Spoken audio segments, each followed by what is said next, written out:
బాపట్ల, ప్రకాశం, నెల్లూరు, తిరుపతి జిల్లాలకు చెందిన 164 గ్రామాల మత్స్యకారులు ప్రకాశం జిల్లా సింగరాయకొండ మండలం పాకాల గ్రామంలో భారీ సమావేశం నిర్వహించారు. తమిళనాడు మత్స్యకారుల అక్రమ వేటతో తమ జీవనోపాధి దెబ్బతింటుందని మత్స్యకారులు ఆందోళన వ్యక్తం చేస్తూ రెండు రాష్ట్రాల ఉన్నతాధికారుల చొరవ తీసుకుని శాశ్వత పరిష్కారం చూపాలని తీర్మానించారు. ఇదే సమావేశంలో బోట్లు తరలింపు వ్యవహారం సంచలనంగా మారింది. ఈ వ్యవహారంలో 4 గ్రామాలపై 5 కోట్ల రూపాయల జరిమానా విధిస్తూ కఠిన నిర్ణయం తీసుకున్నారు. ఇసుకపల్లి, బంగారుపాలెం, తాడిచెట్లపాలెం, కొత్తపాలెం గ్రామాల ప్రతినిధులు 2 కోట్లు చెల్లిస్తామని చేసిన అభ్యర్థనను సమావేశం తిరస్కరించింది. అలాగే బందీలుగా ఉన్న 4 మత్స్యకారులు సంప్రదాయం ప్రకారం గ్రామాలు విడిచి వెళ్లకూడదని పెద్ద కాపులు ఆదేశించారు. తదుపరి సమావేశంలో మరింత కఠిన నిర్ణయాలు తీసుకునే అవకాశం ఉందని మత్స్యకార పెద్దలు హెచ్చరించారు.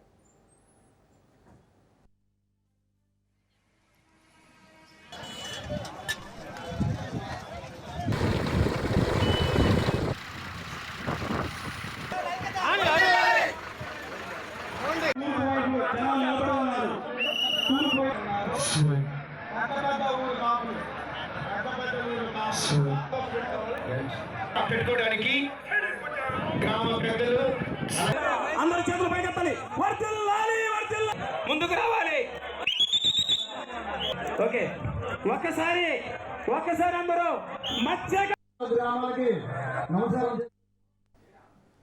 పాకాలలో మత్స్యకారుల భారీ సమావేశానికి సంబంధించి మరిన్ని అప్డేట్స్ ని మా ప్రతినిధి చరిత్ అందిస్తారు. చరిత్.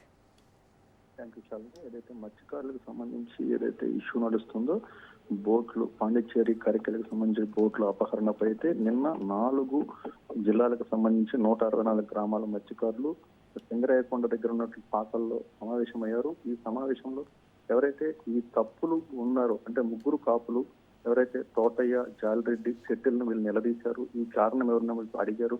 జరిగినటువంటి క్రమంలో వాళ్ళు దీని యొక్క సంబంధించి జాలయ్య, శెట్టి, తోటయ్య చెప్తే పని చేశామని చెప్పడంతో తోటయ్యని గట్టిగా నిలదీయడంతో ఇది రాజ్యసభ సభ్యుడు బేదామస్తానరావు చెప్తేనే చేశామని చెప్పి తోటయ్య చెప్పడం అయితే జరిగింది. అయితే ఏదైతే ఈ 4 గ్రామాలకు సంబంధించి వీళ్ళ జువల్దిన్నే, ఇసుకపల్లిపాలెం, సిఆర్ పాలెం వీళ్ళకి సంబంధించి కొత్తపల్లి గ్రామాలకు సంబంధించి ఎవరైతే కొత్తూరు గ్రామాలకు సంబంధించి ఈ గ్రామాలకు సంబంధించి 6 కోట్ల రూపాయలు తప్పు కట్టాలంటూ కూడా ఈ సమావేశం నిర్ణయించింది. అంత కట్టలేమో, మేము 2 కోట్లు 1.5 కోటి కడతామని చెప్పి వాళ్ళు ఒప్పుకున్నారు. 1.5 కోటికి ఒప్పుకున్న తర్వాత దీనికి ఎవరైతే దీనికి కీలక పాత్రదారులు, సూత్రధారులు ఉన్నారో ఈ బోట్ల విషయం తర్వాత తదుపరి సమావేశంలో నిర్ణయం తీసుకోమంటారంటూ కూడా వాళ్ళు తెలియజేయడం జరిగింది. అయితే నిన్నటి సమావేశం ఈ రోజు ఉదయం వరకు కూడా జరిగింది. నిన్న మధ్యాహ్నం 2 గంటలకు మొదలైనటువంటి సమావేశం నేటి ఉదయం 6 గంటల వరకు అయితే కొనసాగింది. దీంట్లో తప్పుని 1.5 కోటి తప్పు కట్టేటట్టు 4 గ్రామాలకు సంబంధించి ఈ యొక్క ఎవరైతే ఈ 3 ఉన్నారో వీళ్ళ ఆస్తులు జప్తు చేయడంతో పాటు మిగిలిన డబ్బులు ఆ 4 గ్రామాలకు సంబంధించిన వారు కట్టుకునేటట్టు కూడా నిర్ధారణ చేశారు.